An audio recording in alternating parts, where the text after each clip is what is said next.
챕터 1. 완벽해 보였던 30년. 주인공 김은혜 씨 올해 60살입니다.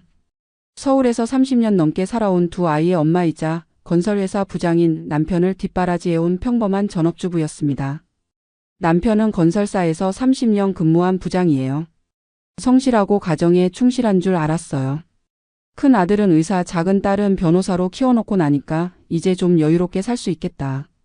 그렇게 생각했죠. 남편 퇴직하면 둘이서 여행도 다니고 손주들도 봐주면서 평범하게 살고 싶었어요. 은희 씨는 결혼과 동시에 전업주부의 길을 선택했습니다. 남편의 승진을 위해 접대부터 시댁 어른들 모시기까지 30년간 내조에만 전념해 왔습니다. 사실 저도 꿈이 있었어요. 대학 때는 문학을 전공했고 작가가 되고 싶었거든요.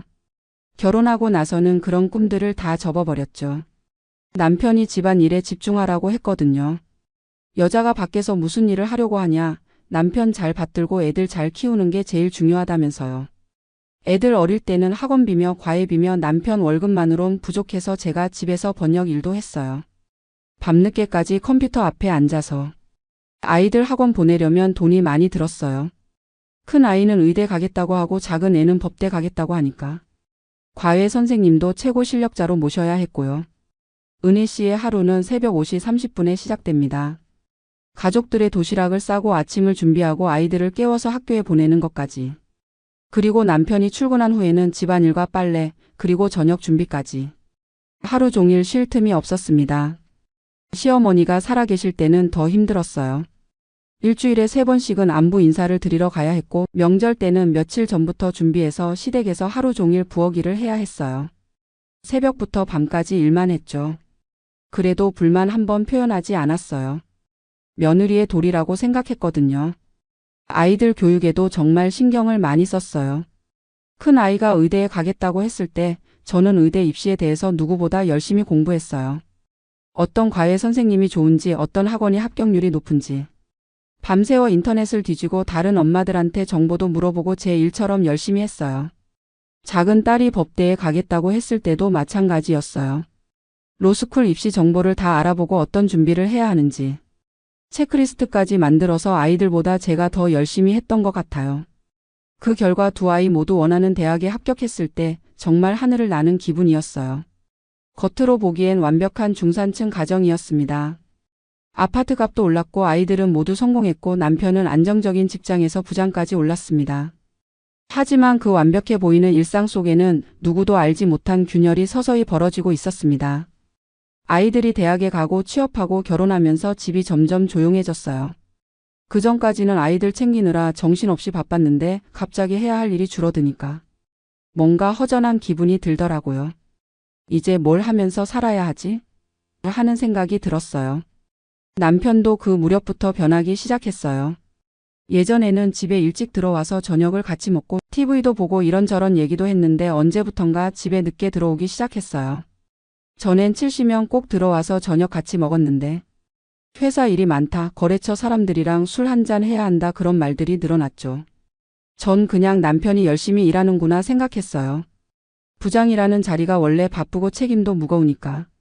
오히려 더 신경 써서 남편을 챙겨줘야겠다고 생각했어요. 항상 남편이 좋아하는 음식을 준비해 놨어요. 삼계탕이나 갈비찜 같은 거 기력 보충에 좋다고 하는 음식들로요. 옷도 항상 다려놓고 구두도 닦아놓고 남편이 조금이라도 편하게 지낼 수 있도록 모든 걸 준비해뒀어요. 주말에도 골프 모임이 늘어났어요. 예전에는 한 달에 한두 번 정도였는데 나중에는 매주 토요일마다 골프를 치러 나가더라고요. 부장이 되니까 골프 약속이 많아졌다. 거래처 사람들과의 관계도 중요하다 그런 말씀을 하시더라고요. 일요일에는 집에 있긴 했지만 예전처럼 가족과 시간을 보내지는 않았어요. 소파에 누워서 TV만 보시거나 휴대폰만 들여다보시거나 대화도 별로 없었고요. 피곤하다, 쉬고 싶다는 말씀만 하셨어요. 그래도 저는 남편이 고생이 많구나, 이해해야지라고 생각했어요. 부장 자리가 얼마나 스트레스가 많고 힘든지. 집에서만큼은 편하게 쉬실 수 있도록 해드려야겠다고 생각했거든요. 당신 늦었네요. 저녁은 드셨어요? 응, 밖에서 먹었어. 피곤하니까 먼저 들어가서 자고 있어. 그런 대화가 점점 일상이 되어갔어요.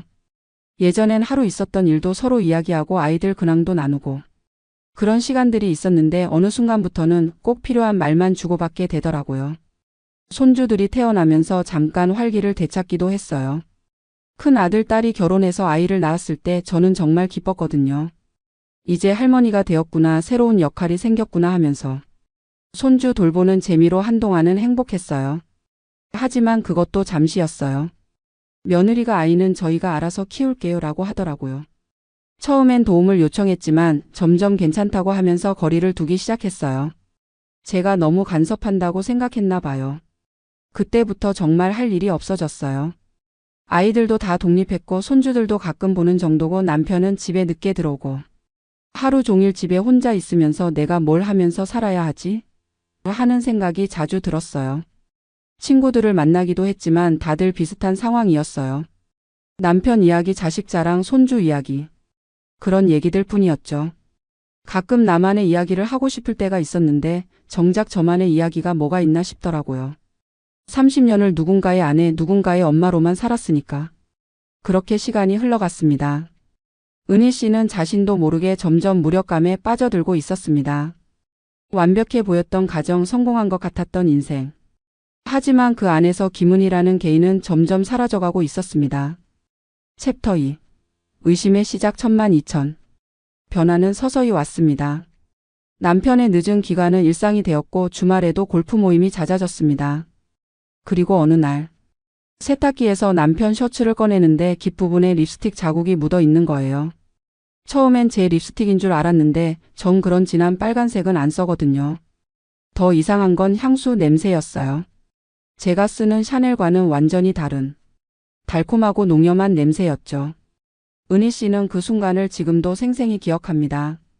마치 천둥 번개가 머리 위로 떨어진 것 같았다고 합니다.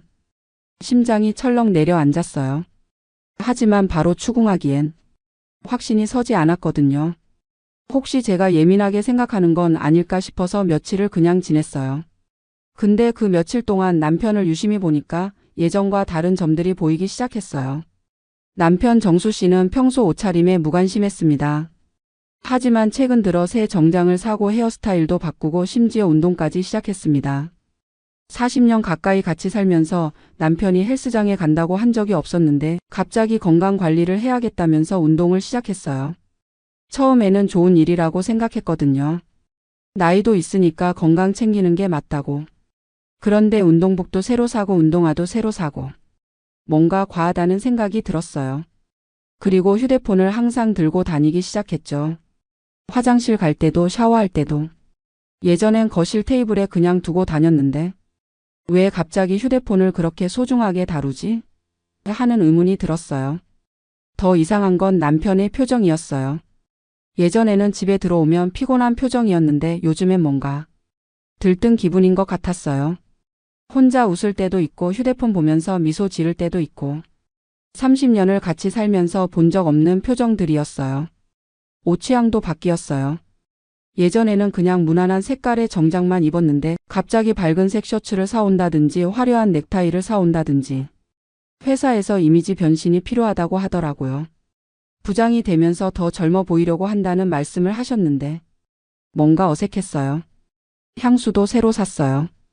결혼 이후로 향수를 쓴 적이 거의 없던 사람이 갑자기 비싼 향수를 사와서 매일 뿌리고 다니는 거예요.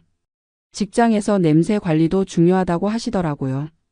처음엔 그러게 부장님이니까 더 신경 써야지 했는데 나중에 보니까 그게 문제였어요. 결정적 순간은 2주 후에 왔습니다. 남편이 소파에서 휴대폰을 보면서 혼자 웃고 있는 거예요. 30년을 살면서 저한테도 그렇게 웃어준 적이 있었나 싶을 정도로 행복해하고 있었어요. 그 순간 직감했죠. 아, 이 사람한테 다른 여자가 있구나.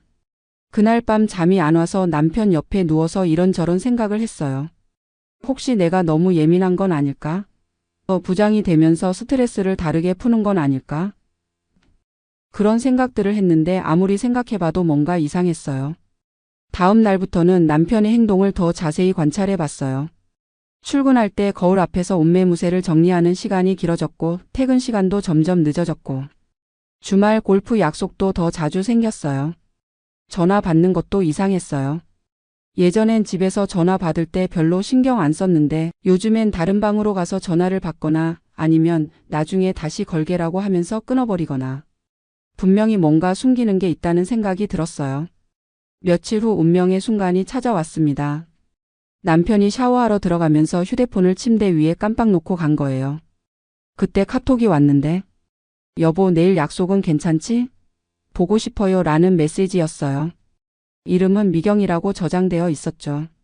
손이 떨려서 휴대폰을 제대로 잡을 수도 없었어요. 그래도 용기를 내서 대화 내용을 쭉 봤는데 당신 덕분에 행복해요. 오늘 입은 넥타이 너무 잘 어울려요. 집에서는 힘들지 않아요? 이런 내용들이 주고받아졌더라고요. 거의 1년치 대화 내용이었어요. 대화 내용을 보면서 정말 충격이었어요. 남편이 저한테는 한 번도 하지 않았던 말들. 보고 싶다, 사랑한다, 고마워 그런 말들을 다른 여자한테 하고 있었던 거예요. 그것도 거의 매일같이. 더 충격적인 건 남편이 그 여자한테 저희 가정 얘기를 다 하고 있었다는 거였어요. 집에서 스트레스 받는다, 아내가 이해를 못한다, 외롭다 그런 식으로. 저를 나쁘게 말하고 있었더라고요. 사진도 주고받았어요. 남편이 회사에서 찍은 셀카도 보냈고 그 여자가 보낸 사진도 있었고. 제가 모르는 남편의 모습들이었어요. 그렇게 밝게 웃을 수도 있는 사람이었구나 싶었어요. 대화 내용 중에 가장 충격적이었던 건 아내는 이제 관심도 없고 그냥 의무감으로 사는 것 같다는 남편의 메시지였어요. 30년을 남편만을 위해 살았는데 그런 말을 듣게 되니까 정말 세상이 무너지는 기분이었어요. 그리고 만나는 장소도 구체적으로 나와 있었어요. 호텔 이름, 레스토랑 이름. 제가 전혀 모르는 곳들이었지만 남편한테는 익숙한 장소들인 것 같았어요.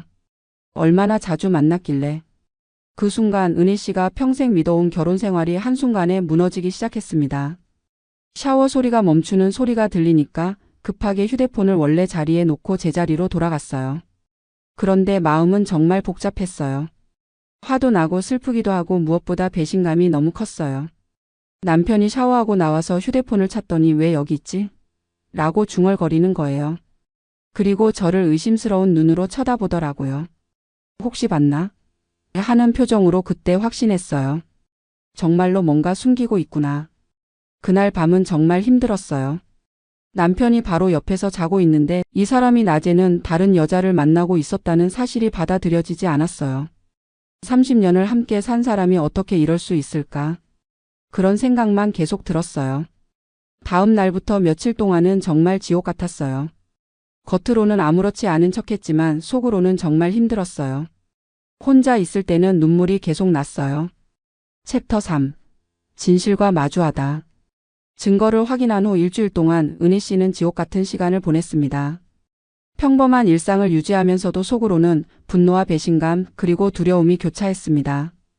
밤에 잠도 못 자고 남편이 옆에서 자는데 이 사람이 낮에는 다른 여자랑 만나서 사랑한다고 속삭이고 있었구나 생각하니까 너무 역겨웠어요. 그런데 또 한편으론 30년을 함께 산 사람인데 혹시 제가 오해하고 있는 건 아닐까 하는 생각도 들고 일주일을 혼자 끙끙 앓고 있을 수는 없었어요. 확실하게 해야겠다고 생각했죠. 남편한테 오늘 저녁에 중요한 얘기가 있다고 했어요. 그리고 동네 조용한 카페에서 만나자고 했죠. 30년 살면서 그렇게 공식적으로 대화하자고 한 적이 없었는데 그만큼 심각한 상황이었으니까. 남편이 카페에 왔을 때 표정을 보니까 뭔가 눈치챈 것 같았어요. 평소보다 경계하는 표정이었고 시계도 자꾸 보고 빨리 끝내고 싶어 한다는 느낌이 들었어요. 그래서 더 확신이 들었죠. 당신 누구 만나는 거 맞지? 뭔 소리야? 미경이라는 사람. 1년째 만나고 있는 거 맞지? 어떻게 알았어? 그때 정말 머리가 하얘졌어요. 부정할 줄 알았는데 바로 인정하는 거예요. 어떻게 알았어? 라고. 마치 들키지 않으면 계속할 생각이었다는 듯이. 변명도 없고 미안하다는 말도 없이 그냥 어떻게 알았어? 라니. 미안하다. 사실 2년 전부터 만난 사람이 있어. 회사에서 알게 된 사람인데. 처음엔 그냥 동료였어. 근데 점점 가까워지고. 지금은 사랑하게 됐어. 사랑하게 됐어라는 말을 들었을 때 정말 충격이었어요. 30년 결혼 생활 동안 저한테는 한 번도 사랑한다는 말을 하지 않았던 사람이 다른 여자는 사랑한다고 하는 거예요. 상대가 누군데?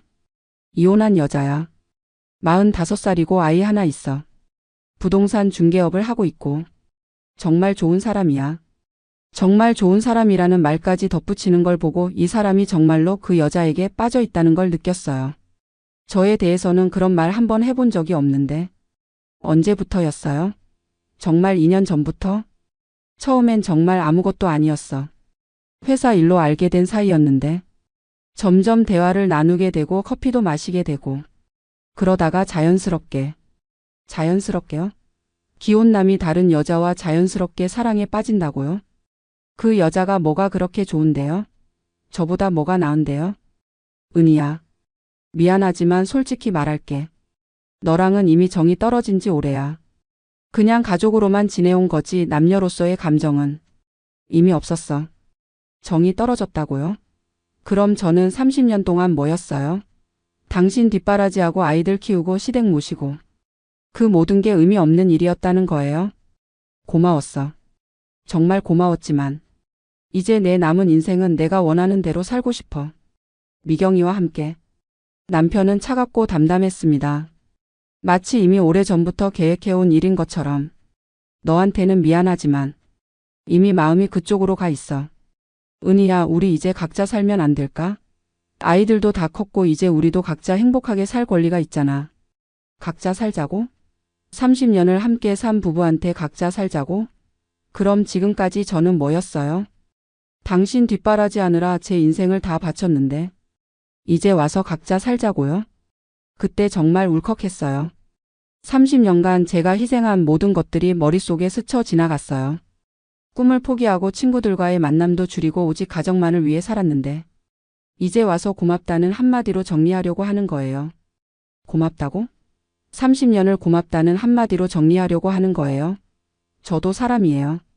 저도 감정이 있는 사람이라고요. 당신이 다른 여자 만날 동안 저는 집에서 혼자 외롭게 지냈어요. 은희야, 소리 좀 낮춰. 사람들이 다 쳐다본다. 사람들이 쳐다보면 어때요? 바람 피운 사람이 뻔뻔하게. 제가 부끄러워해야 하는 거예요? 당신이 부끄러워해야 하는 거 아니에요? 미경이는 나를 이해해줘. 내가 힘들 때 위로도 해주고 내 얘기도 들어주고. 너는 언제부터인가 나에게 관심이 없었잖아. 관심이 없었다고요? 당신이 늦게 들어올 때마다 따뜻한 음식 준비해놓고 피곤하다고 하면 마사지도 해주고. 그게 관심 없는 거예요? 당신이 저를 남자로 안 봐서 그런 거 아니에요? 언제부터인가 저를 그냥 가정부 취급했잖아요. 대화를 나누면 나눌수록 남편과 저 사이의 간극이 얼마나 컸는지 깨달았어요. 남편은 저를 편한 동거인 정도로 생각하고 있었고 저는 여전히 사랑하는 남편이라고 생각하고 있었던 거예요. 그럼 앞으로 어떻게 할 거예요? 그 여자와 결혼할 생각이에요? 그렇게 되면 좋겠어. 미경이도 혼자 아이 키우며 힘들게 살고 있고. 나도 이제 진짜 사랑하는 사람과 함께 살고 싶어. 진짜 사랑하는 사람이라. 그럼 저는 가짜였나 보네요. 30년이 가짜 결혼이었나 보죠. 카페에서 3시간 넘게 얘기했는데 결론은 하나였어요. 남편의 마음은 이미 돌아올 수 없을 만큼 멀어져 있었고 저도 더 이상 이런 상황을 견딜 수 없었어요. 그날 밤 은희 씨는 처음으로 남편과 따로 잠을 잤습니다. 작은 방에 혼자 누워 30년간의 결혼 생활을 되돌아봤습니다. 그때 깨달았어요. 저는 30년 동안 김정수의 아내였지 김은희라는 한 사람으로는 살아본 적이 없었다는 걸. 남편을 위해 아이들을 위해 시댁을 위해.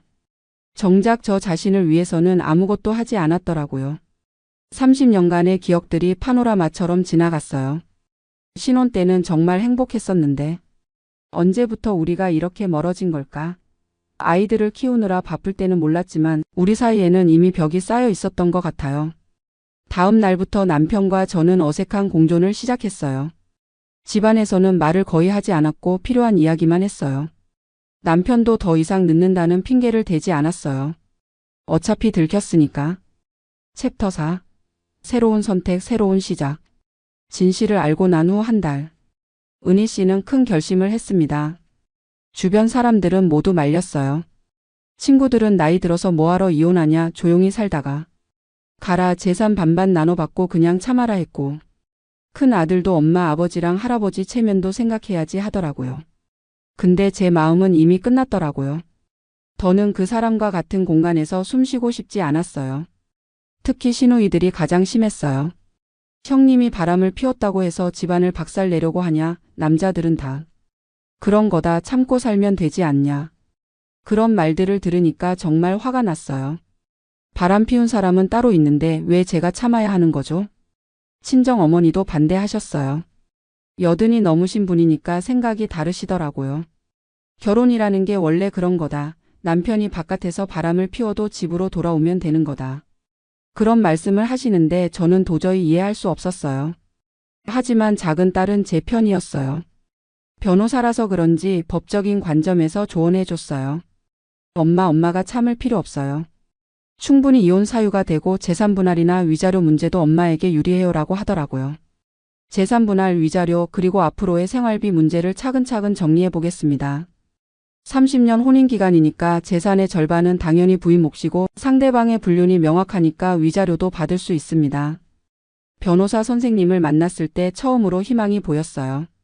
그동안 막막하기만 했는데 제가 받을 수 있는 권리들이 있다는 걸 알게 되니까 조금은 안심이 됐어요. 돈이 중요한 게 아니에요. 저는 그냥 이 상황에서 벗어나고 싶어요. 새로 시작하고 싶다고요. 하지만 현실은 녹록하지 않았습니다. 60세에 새로운 삶을 시작한다는 것. 가장 무서웠던 건 경제적인 문제였어요. 30년간 전업주부로 살았는데 갑자기 혼자 살려니까. 재산분할로 받은 돈으로 작은 아파트는 살 수 있었지만 매달 나가는 관리비며 생활비를 생각하면 막막했죠. 60세에 취업하는 게 쉬운 일이 아니잖아요. 이력서에 써넣을 경력도 별로 없고. 그나마 예전에 번역 일을 했었던 게 다행이었어요. 완전히 새로운 분야에 도전하기에는 나이도 있고 부담이 컸거든요. 이혼 후 은희 씨는 경기도 분당의 작은 투룸 아파트로 이사했습니다. 30년간 살던 강남의 넓은 아파트와는 천지 차이였습니다. 처음에는 정말 초라했어요. 30평대 아파트에서 15평 투룸으로. 가구도 새로 사야 했고 생활용품도 다시 장만해야 했고 마치 갓 결혼한 신혼부부처럼 모든 걸 처음부터 시작해야 했어요. 첫날 밤이 가장 힘들었어요. 30년 만에 혼자 잠드는 건데 적막감이 너무 무서웠어요. 그런데 신기한 게 며칠 지나니까 그 적막감이 오히려 자유로움으로 느껴지더라고요. 아무도 제 시간을 방해하지 않는다는 게 이상하게 좋았어요. 아침에 일어나고 싶은 시간에 일어나고 먹고 싶은 것만 해서 먹고 TV도 제가 보고 싶은 프로그램으로 보고 정말 오랜만에 제 마음대로 할 수 있는 시간이었어요. 변화는 서서히 찾아왔습니다. 이혼 1년 후에 은희 씨는 완전히 다른 사람이 되어 있었습니다. 새로운 취미도 생겼어요. 서예를 배우기 시작했는데 붓으로 글씨를 쓰는 게 이렇게 마음을 편안하게 해주는지 몰랐어요. 선생님이 마음이 글씨에 그대로 나온다고 하시는데 정말 그런 것 같아요. 가장 큰 변화는 아이들과의 관계였습니다. 처음에는 아이들이 이혼을 반대했지만 지금은 제가 잘했다고 해요. 엄마가 이렇게 웃을 수 있는 사람이었구나 하면서 아이들도 그동안 제가 얼마나 희생하며 살았는지 깨닫게 된 것 같아요. 큰 아들도 처음에는 아버지를 좀 이해해달라고 했었는데 지금은 생각이 바뀌었어요. 엄마가 행복한 게 제일 중요하다고 하면서 오히려 제가 새로운 일을 시작하는 걸 응원해줘요. 은희 씨의 이야기는 여기서 끝이 아닙니다. 매일이 새로운 시작이고 새로운 도전입니다. 요즘 영어 공부를 다시 시작했어요. 내년에 혼자 유럽 여행을 가려고 하거든요. 60년 살면서 해보지 못한 게 너무 많아요. 이제 하나씩 다 해볼 거예요. 시간은 많으니까. 혼자 제주도 여행을 다녀왔는데 그렇게 자유로울 수가 없더라고요. 누구 눈치 볼 것도 없고 가고 싶은 곳에 가고 먹고 싶은 거 먹고. 40년 만에 처음으로 온전히 제 시간을 가져본 거예요. 사진도 제가 직접 찍었어요. 셀카 찍는 법도 배우고 60세에 인스타그램도 시작했어요. 손주들이 가르쳐줬는데 제 일상을 기록하니까 너무 재밌더라고요. 제 인생을 제가 직접 기록한다는 게 이렇게 의미 있는 일인지 몰랐어요. 은희 씨의 인스타그램 팔로워는 현재 5,000명이 넘습니다. 같은 상황에 있는 중년 여성들이 그녀의 일상에서 용기를 얻고 있습니다. 댓글들을 보면서 정말 감동받아요. 은희님 덕분에 용기 얻어서 저도 새로운 도전 시작했어요. 60세가 이렇게 아름다울 수 있다니. 언니 보고 있으면 희망이 생겨요. 이런 댓글들을 보면 제가 이렇게 많은 분들에게 도움이 될 줄 몰랐어요. 제가 이렇게 많은 분들에게 도움이 될 줄 몰랐어요. 댓글 보면서 저도 힘이 나고 우리 모두 함께 성장하고 있다는 느낌이 들어요. 나이 든 여성들도 얼마든지 새로운 삶을 시작할 수 있다는 걸 보여주고 싶어요. 가끔 길을 걷다가 우연히 제 또래의 부부들을 보면 부러워하는 사람들이 있어요. 하지만 저는 전혀 부럽지 않아요. 겉으로는 행복해 보여도 그 속사정은 모르는 거니까. 저는 지금 제 인생에 너무 만족해요. 나이는 정말 숫자일 뿐이에요. 60세든 70세든 언제라도 새로 시작할 수 있어요. 무서워하지 마세요. 용기만 있으면 할 수 있어요. 저도 했으니까 여러분도 할 수 있어요. 은희 씨의 두 번째 인생은 지금도 계속되고 있습니다. 그녀의 용기 있는 선택이 많은 사람들에게 희망의 메시지가 되기를 바랍니다.